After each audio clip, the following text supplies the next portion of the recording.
Hey everyone, how are you? Had a good lunch? Good, awesome. Well, we wanted to mix things up with the conference today and host a panel about a topic that I think a lot of people find really interesting and something that everybody kind of wants to know more about, and that would be landing customers and keeping them. I think we can all speak to the sometimes insanity of what customer service can be, so I really wanted some really amazing people that are really, really specialized in what they do to give their best advice to you guys when it comes to customer service. So I'm going to let this group introduce themselves. And speaking of insanity, hi, I'm Janelle Archer, and I am your Confluence Conference Director this year. And I'm going to let these guys introduce themselves. All right, my name is Zachary Starr. I'm a CEO and founder of Digital Marketing Funnels. I specialize mainly in chatbot development. About 6 months ago, I met a couple guys at a startup event, and we went into business together developing chatbots. So for the last 6 to 7 months, we've been primarily deploying chatbots in place of Messenger for Facebook Messenger and those sort of things. So yeah. I'm Melissa Megginson, and if you saw my boss David's talk yesterday, then you know that I got a promotion, and I am now community manager at Tailwind. That more or less means that it's my job to make our customers look really, really good and make sure that they're getting the most face time that they can. Hey everybody, my name's Kelcey Piper. I work at DealerOn in Dallas, Texas, and we are one of the largest website and digital service providers for car dealerships in North America, and I am the SEO manager there, and I work with Greg Gifford, so if any of you guys know him or need a website for your car dealership, come see me. Awesome. Well, to kick off the questions, we want to first and foremost ask, how do you refer to your clients or potential clients? Are they clients? Are they customers? Are they stakeholders? What is your relationship with them like? So you mean like our current clients, like our client or list potential now? ones? Well, potential clients, I mean, they go through different phases of leads, I think. So like at first they're a cold lead, when they first come in, but as you start to get more information and more data on them, the more you communicate with them, they'll start to kind of become more of like a hot lead. We pretty much call everyone members, and everyone is part of the Tailwind family. So there's a lot of ooey gooey, mushy feelings that we feel towards our members, and we love them, and so we call them part of the Tailwind family, and they are a member of our platform. So because we work with car dealers, we pretty much just call them dealers. But we do call them clients occasionally. I think that being that they are dealers, a lot of them are very cut and dry, and they don't, while a lot of clients like being called members or something very, kind of lovey like that, car dealers don't care. Awesome. So when you're evaluating your relationship with these people, what is your course of action when the relationship is maybe no longer a happy or a successful one? What kind of tactics do you use internally to kind of navigate these issues? Well, when it starts to get that bad, I mean, it's free stuff, right? I mean, that's what I tend to do. We tend to give them, we'll do a Facebook ad campaign. We'll give it, pro bono. We'll do anything to try to win them over, develop more leads for them, so. Our customer success team is called Customer Success because they're there to make our customers successful. And one thing that we do when we notice that someone hasn't been active on the platform for a little while is we send them again, cutesy email saying, oh, hey, notice you haven't been online. Your dashboard's been here doing tricks and flips and is ready to show off what it's learned since you've been gone. So that's one way we try to re-engage them. And then we also will send out coupons for our Wake the Dead campaign just to get people back in. And once people churn, we'll hit them with messages with new content and just try to pull them back in and show them that we still want them. So with car dealers, especially at DealerOn, every one of our products is a separate product. So you can have websites and PPC, but not SEO or, any combination of those three things. And so the first contact that a dealer makes when they are initiating a sale of any of our products is with their salesperson. And there's a dedicated salesperson for different areas of the country. So if we're having a hard time reaching a dealer, or they're not satisfied with what is being produced, we'll always reach out to the salesperson to see if there's some kind of expectation that needs to be adjusted, something that maybe the salesman said that was incorrect or was misunderstood. We want to make sure that that conversation is very clear. Another thing we do is we log everything in Salesforce. So that way, if there is an expectation or something that is set, we can see that in Salesforce from the get-go and know how to proceed from there. And then we also have customer success managers, a customer success team, and most dealers have a dedicated customer success manager that can kind of coordinate between all the different departments. And then, of course, if necessary, we elevate it from there. We want as many hands on an account as possible so that they realize they're not just being forgotten or shoved off to some random consultant, that the whole company cares about them. And do any of you have a specific example, maybe not too specific, but an example of a time when this went right? Okay. Time when it went right. We've definitely had people that have come back to the platform and said, wow, I didn't know that you guys had auto posting on Instagram now. That's amazing. I can actually walk away from my phone and be with my family. And those are the stories that really touch us, when people are able to step away from the devices and spend time either with their family, with their loved ones, doing what they enjoy, creating things, and coming back and seeing that their profile's still growing and they're still finding success because we're there to help support them. So kind of similarly, we actually have several SEO clients right now that had stepped away, said, you know what, we're going to take a break from SEO. This is maybe not budgetarily friendly right now, or we want to try it on our own. And they've come back, and because the results obviously changed when they stopped doing SEO. So that's always a positive thing, is to have those customers come back. In other cases, car dealers kind of have made up their minds a lot of the time, and when they are done, they're done. But we have other cases where, they maybe brought SEO in-house, but it's not because they didn't enjoy our product and they didn't enjoy what we do. They just wanted to kind of localize it more to their own family of dealerships. But we still get a lot of great referrals from those people who know that, maybe it's a smaller dealership that can't afford to do it in-house or doesn't have the resources or what have you. So it's really great to get those kind of referrals and know that even though you can't maintain every customer forever, you can still get really good relationships formed with those customers even after they leave. Now, when you said a time is right, you're talking about a time that we convinced a customer to come back, right? Yes. All right, so I think with chatbots, where it's a little bit different than everything else, or maybe not that different. If you look at chatbots and you look at email marketing, et cetera, right? So with a chatbot, you can tell when somebody's disgruntled and when somebody's upset and they don't want to, obviously they're mad and they're like, stop talking to me or stop responding, et cetera.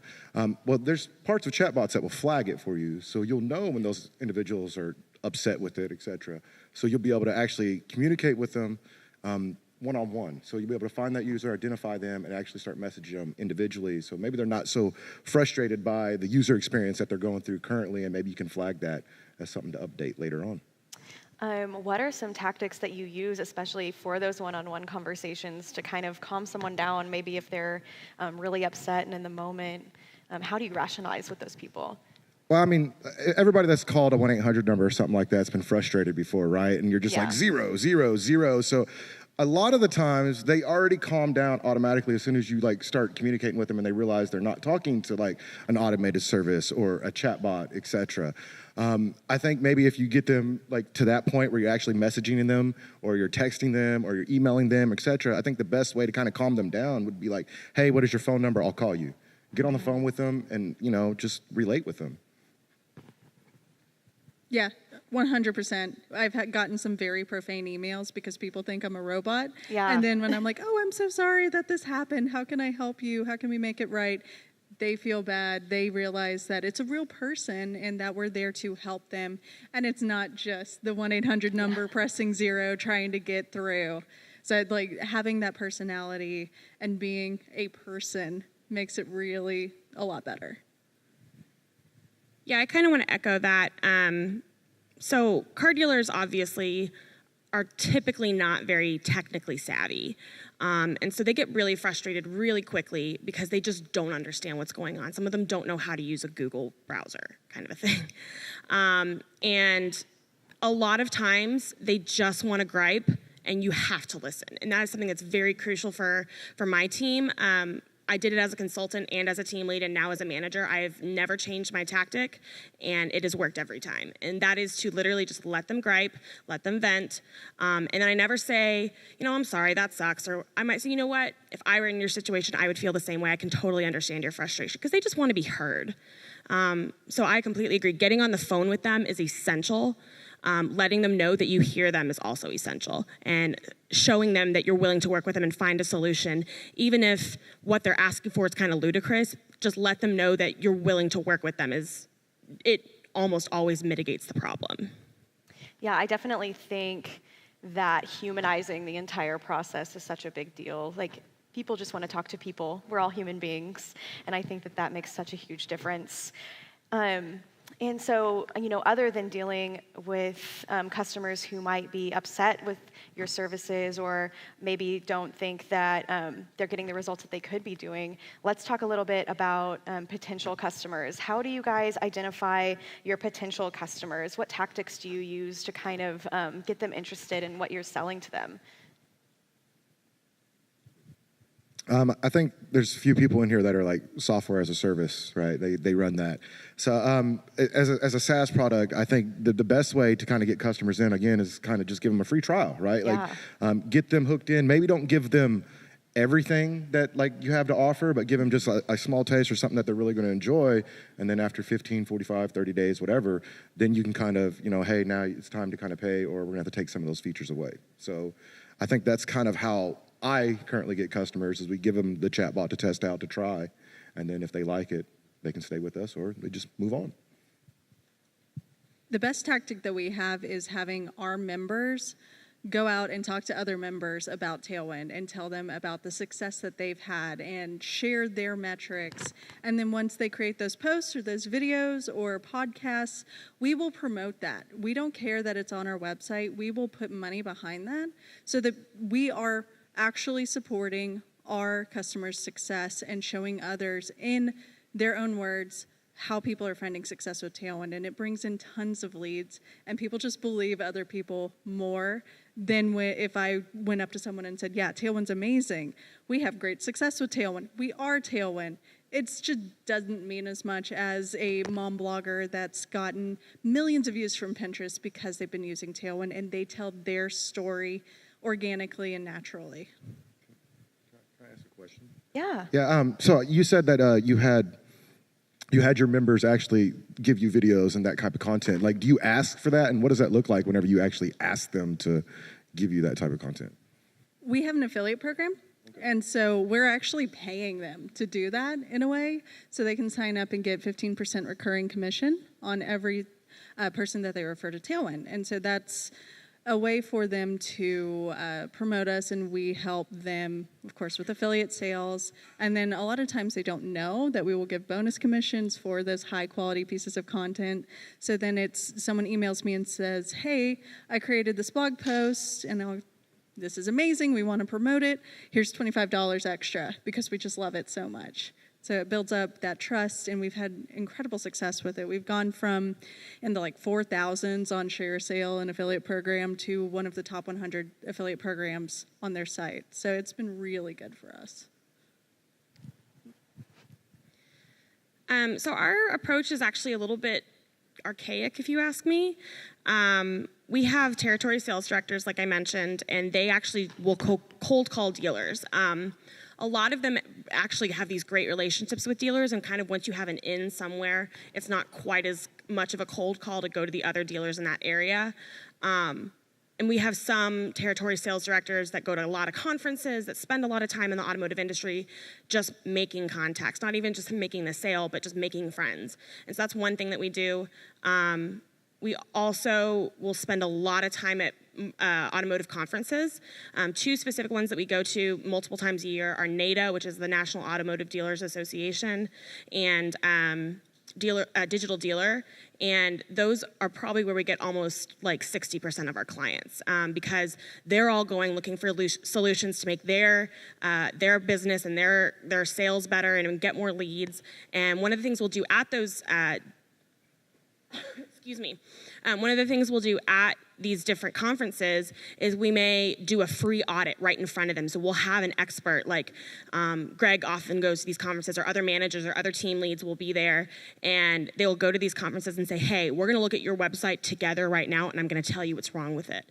And so instead of just this like blindly signing up for a product that you don't know if it's gonna work and you don't even know if we know what we're talking about, you can sit there in real time with an expert and they can show you how we can improve in a matter of minutes. And I think that's really crucial for clients, to see that you have efficacy behind your product. And to kind of continue on with that, a lot of you guys have brought up some of this a little bit already, but I know when you have potential customers, especially if you have a really strong lead, sometimes following up with those customers can sometimes appear as spam. So how do you follow up with potential customers and humanize that process? I get off email. Like a lot of the times, you're used to getting that email like, hey, let's do this. But as soon as I meet people, I automatically try to connect with them on social media, Facebook, Instagram, Twitter, or whatever. And then whenever I set up the meeting, it's usually also through Facebook, Instagram, Twitter, or whatever. So I'll message them just through those platforms, almost just like a friendly, like, hey, man, you ready to do that meeting real quick, or et cetera. Yeah. But through social media, so that way I can kind of follow you around then. So that's awesome. We use a platform called Intercom to do our drip campaigns for onboarding. So we're helping people, not all at once because it's overwhelming, but just dripping out little tidbits on how they can best not only just use Tailwind, but how they can make the most of their time on Pinterest and on Instagram. So they're getting really great content that's, of course, promoting Tailwind, but it's also helping them make the most of their time on those platforms too.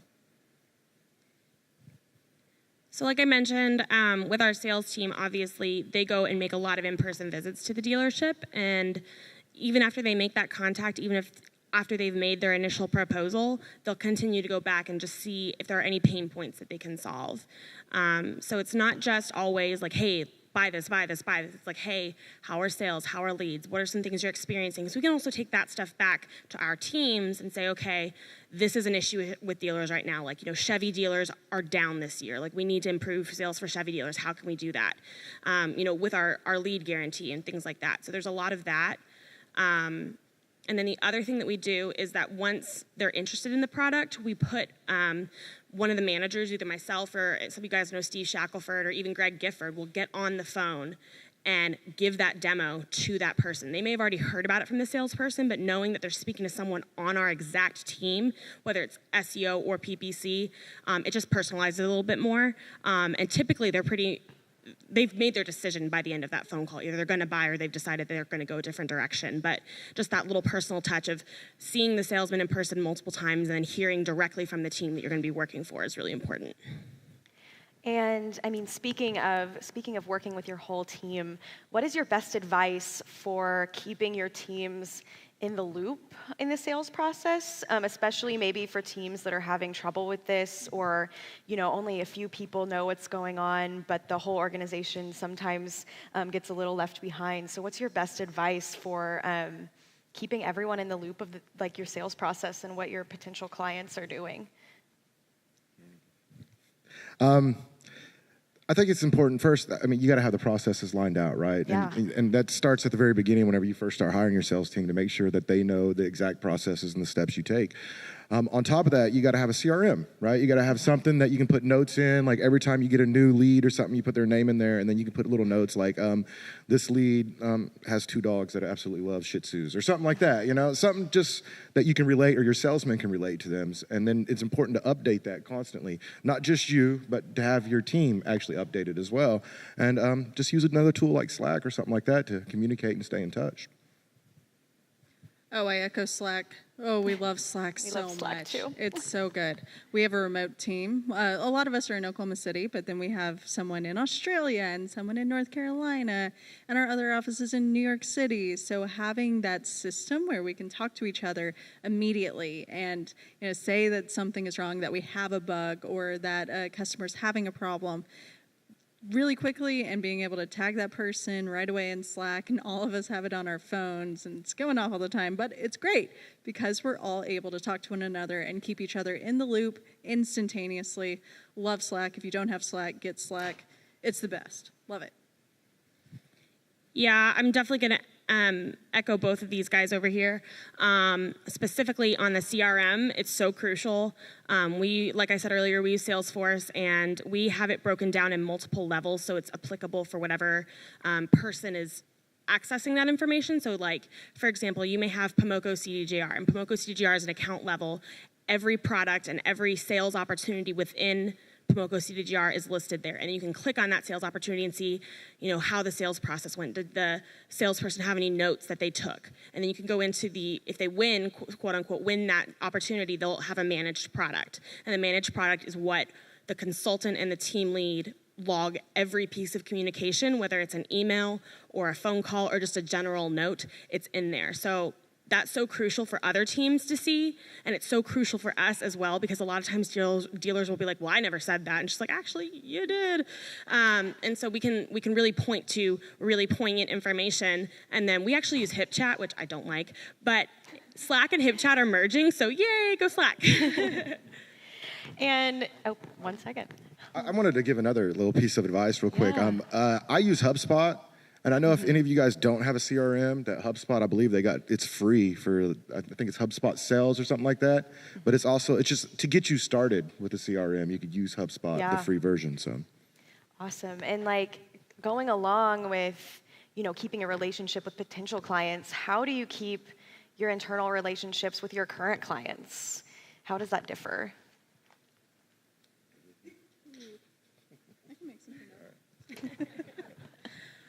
So for our current clients, we do have educational opportunities. So we have Facebook Lives and webinars that we partner with other programs on, and just helping them to learn the best practices as they change. I mean, social media is always changing. Just in the past year, Instagram's changed.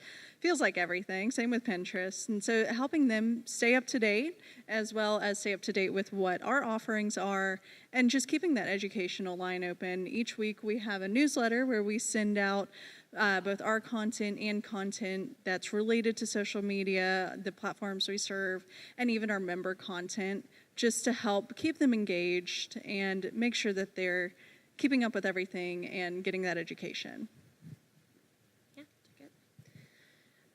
So yeah, we actually, we have a newsletter that our marketing team produces. It has a lot of fun stuff that not only dealers need to know, but like fun facts about the company that, we have 25 SEO consultants, like, did you know? And just fun little things kind of keep them engaged and aware of what is going on in the company. We also do what we call Wednesday workshops. They go up on our blog, on the DealerOn.com blog, and on Facebook. And it's usually Greg giving some really fascinating tidbit of new local SEO knowledge, anything about link building, Google My Business. If Greg's not available, I've done them, Steve's done them, but it's always someone with some level of authority in the company so that the dealers can say, oh, I've talked to them, I know who they are. And so they're not only learning this new piece of information, but they know it's coming from an authoritative source. We also like to publish, with these Wednesday workshops, we'll publish other resources occasionally, like, a great guide from Moz or a great guide from Search Engine Land or something really cool that they can learn more about and educate themselves further beyond just this tidbit that they learned in a 5-minute video. I think when you start in the beginning, you got to kind of have a plan, right? Everybody's got to have a plan. And we all know what it's like dealing with clients that don't want to read reports. They don't want to check that stuff. So I think when it comes to my current clients, trying to educate them on what our actual metrics are, like, because a lot of them don't understand, CPC or things like that. So I know it's, for us, it's simple. But for them, they won't understand the value of like a conversion at like $6 or something. They're going to ask why it's $6 or et cetera. So I think just creating some content or something to kind of educate your customers on those reports that are coming out and on what you're actually running your ads for, or just some type of metric or some type of data to help them better understand that. Yeah, and I mean, that is definitely something that's so important for newer clients. But how does the relationship differ even between newer clients and then older clients? So long-time customers, how do you maneuver those relationships? Okay. Go backwards. So we try to treat every client the same in terms of what we call a white glove service. So it doesn't matter how long you've been with us, you're going to get the same quality and the same level of service as someone that's just started out. Because we don't want you to ever feel like we're waning in terms of what we're offering. There are some instances in which a client has just become comfortable and they don't want to reach out as much. They don't want to talk on their monthly reporting call. They know what the metrics are. They can get in Google Analytics. And so we have some clients that just kind of sit by the wayside. If they see a problem, they'll reach out. Other clients like to be really hands-on, like to be involved in what optimizations we're doing on their site that month. So honestly, it's kind of custom to the client's needs, but we always want to communicate to them that just because you've been with us for 2 months versus 2 years doesn't make you any less valuable. We like to turn our members who have been with us, who have been having success for a long time, into advocates for us.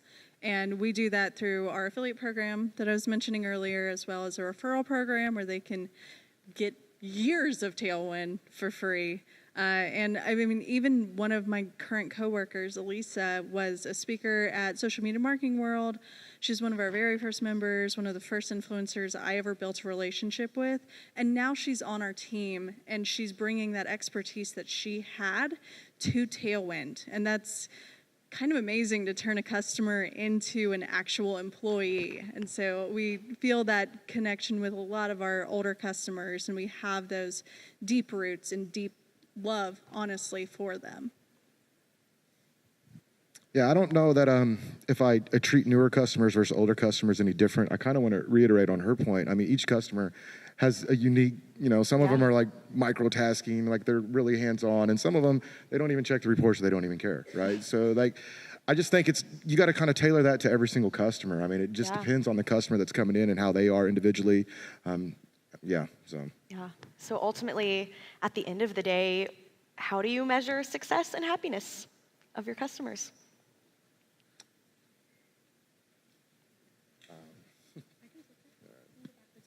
Sounds good. So something that a couple of different speakers said yesterday, specifically Ruth Burreedy, if your metrics and your performance KPIs are not aligned with what the client wants to see, then you are completely missing the point. And that is something that we've actually kind of struggled to instill in consultants because, of course, they're a little bit newer to SEO. Some of them don't understand how to take what they're seeing in analytics and break it down and make it into a story. And of course, that comes with time. The more you practice, the more you get into Google Analytics, the better you get at that. I didn't come out of the womb as like a Google Analytics god. Like, that's just not true. But one of the things that is really important is, I completely agree, is finding out what your client wants to see. Because just like she said, you can have tons of traffic and tons of leads coming to their site, but if it's not converting to sales, what's the point of them paying for your product? And so I think also, in addition to finding out what metrics your client needs to see to demonstrate success, you need to find out why the metrics you're seeing are successful, but their objectives are not being met, and try to bridge that gap. I think is very crucial. Yeah, it really comes down to what their goals are. So we have some members that join looking to grow their following because they want to sell essentially advertising space on their social profile to brands. Or we have the Etsy sellers that want to make sales, that very tangible goal of increasing their sales. Or the blogger who just wants to increase page views so then they can get more money for the AdWords. So really it just comes down to what they are looking for as their measure of success, and then we need to be able to empower them to do that. Our mission is to make world-class marketing easy for everyone, and that we totally mean that, whether that's increasing your sales on Etsy, or if you're a small business owner, you don't want to think about social media, you put in that hour a month, and then you get to spend more time with your kids, that's a huge success for you. For a chatbot agency, it's kind of along the same lines. I mean, obviously, you want to go by what your customers, what they want, right? Like, if they want to make sales at the end of the day, you want to make sure that you're converting on your ads. But for us, we have another point that we can run into, another problem that we can run into. There's catch points in chatbots where they can get stuck or they can get hung up. So, like, if we deploy a bot and we run ads at it, and we get like 1,000 users, and we have a very low point where they get hung up, that could also be, a success for us and for our customer, especially as a bot's rolling out and it's in beta and it's still trying to become that smart, intelligent bot that everybody's hoping that it'll become. So, Yeah, awesome. And I just have one more question from you guys, before I turn it over to the audience. But so to anybody out there who might be struggling with customer service right now, who maybe is looking for a solution, what is your biggest piece of advice or biggest takeaway from this that you want them to hear? Even if you've already said it, this is the time to reiterate and give that awesome advice.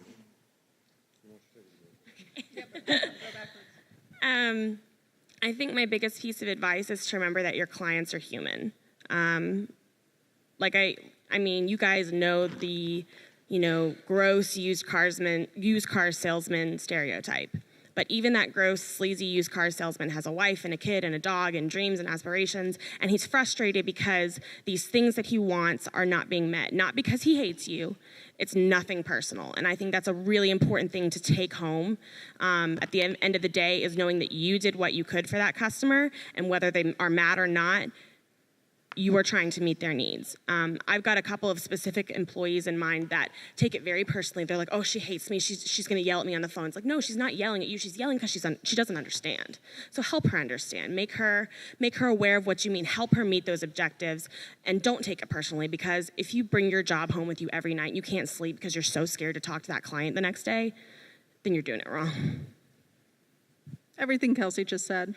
Yeah, be human and understand that they are human too, and that we have faults, and that we have to understand each other and speak to each other like people. Yeah, the whole be human thing behind it. I think that earlier we talked about getting on the phone with your customers. I think that's a really big thing, because things are taken out of context in text and messaging and email. You may think your customer's screaming at you like through an email, but they just had the caps lock stuck on. So, I mean, just get on the phone with them. Don't be afraid. And even if you did mess something up, there's a lot to be said whenever you mess up and you just call them and, own up to it and say, look, I'll do anything possible to make this fix. If I messed it up, I'll do anything to right the track. So just remember that, and just, own up to it and just be human. Yeah. Awesome. And I think we have time for one or two questions from the audience. So do we have any questions? Raise your hand if you have any questions. Awesome. Do you have any tips for getting salespeople on board implementing a new CRM system? The question was if they have any tips to getting salespeople on board with a new CRM system. Yeah, we're a SaaS company, and it's a pretty low price point, so it's kind of hard to say. I personally use a CRM that I have open for other people to look at called Streak. No one else has jumped on board yet, so I don't think I'm probably not the right person. Do you have any? Yeah, kind of. Yeah, I'll try. Can you rephrase the question, or just restate the question, make sure I'm answering it properly? Yeah, sure. So we switched recently CRM systems and trying to onboard salespeople who are notoriously I'd rather use pen and paper. So onboarding them to show how valuable the information is to the rest of them. Absolutely. So I mentioned Salesforce a couple of times. I love Salesforce. It's my favorite. No one else in the company, except for a couple of specific salesmen, use it quite as robustly as the SEO team does, which is very frustrating for us, because when you're trying to find something and you can't, you have to go track them down on HipChat or track them down on email. One thing that I would say is absolutely essential is having it in writing. So even if it's not in your CRM, make sure that you have that written down in email. So even if you have a phone call with them while they're on the road, or if they're like, hey, I just jotted this down, make them scan it into you, make them follow up on email. And it's going to be annoying for them, but in the long term, it could save a relationship with the salesman and with the client. Yeah, I don't really have anything. I am the sales guy for my company, so I'm sorry. We have time for one more question. Looks like there's one back there. Oh, yes, sir.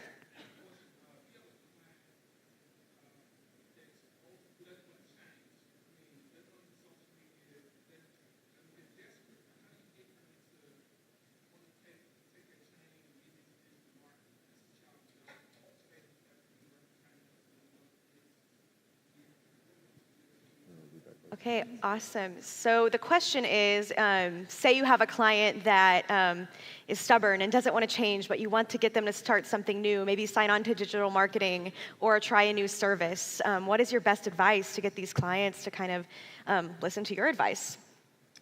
Joe Martinez, I think, said it earlier this morning. He's go find the competitor and show them exactly what they're doing and show how it's benefiting the competitor, and then just be like, look, this is what the competitor's doing. This is what you're doing. Here's where the competitor's saving money. Here's where you're not. And that's what I would recommend. So I spoke at a hilarious conference earlier this year. It was the best conference. Like, no offense to Confluence, but it was a dog blog conference. There were literally dogs and cats in my session. It was incredible. I started talking about Tailwind, going into our analytics, and precious old ladies raising their hands with their cats in the stroller saying, "What's a pin? How do I find a Pinterest?" And so it's really getting down to the basics and saying, this is what you will get from using this tool. This is how much time you're going to save. This is how much more reach you can get, and just sort of walking them through why you would want to use it and what's in it for me, really, is getting those people on board. Also, we need more dogs at Confluence. I understand this. So with a lot of our clients, we call it they know just enough to be dangerous. So they don't know the difference between, reach and impressions and different metrics that sound kind of similar but are not quite the same thing. And so we will absolutely, if it means sitting on the phone with them for an hour, explain to them and kind of break it down what that is. We have other clients that just, like, they watched one of our Wednesday workshops and Greg said something way over their head and they think they know it and they run with it. And sometimes it literally takes saying, like, hey, I'm sorry, I don't think you understand it properly, but let me walk you through it. Because we don't want our clients to be in the dark about what we're doing. And in terms of, like, adoption of new processes, like getting on social or, changing, a color of a button on the vehicle details page or whatever it is, we do a lot of A and B testing. I totally echo using other clients, like our other competitors, to show what they're doing and how it's working. And we'll also use our own clients to make sure that they understand that what we're doing is actually working for real people that are paying us to do it. And then if we can give these examples and make these definitions, then they're much more likely to understand. Awesome. Thanks so much, guys. Before we leave, can you guys tell these lovely people where to find you on social media? Yeah, you can find me on Instagram. I am Zach Starr. I'm Melmeg everywhere, MELMEGG. So my parents decided to make my first name really difficult. So I'm Kelcey Piper on everything, but it's KELCEYPIPER instead of KELSEY. So if you can't find me, I'm sorry. Awesome. Well, thank you so much, guys. This has been great. And thank you for all your wonderful questions. Awesome.